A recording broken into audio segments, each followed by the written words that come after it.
تجربتنا اليوم عن جوال حارق غارق او حارق خارق او ما يسميها. شوفها ها نعلق ابو ذا الحين. اها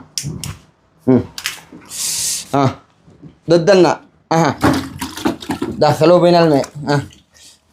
بين الماء. اشرب يا والد. ضد الماء ضد الكاس. شوف شغال قرعة. شغال قرعة يا عم.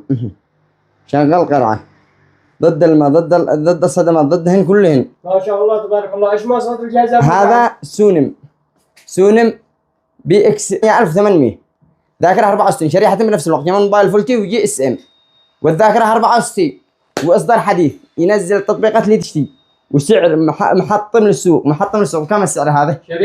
شريحتين بنفس الوقت. بكم السعر هذا نطرحه؟ 50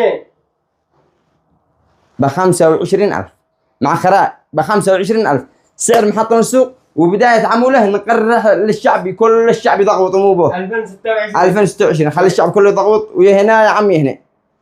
طبعا التجربة هذه مجنونة ما انصحش حد يصير يجرب بجواله او اي شيء يصير يغطس ويحرق.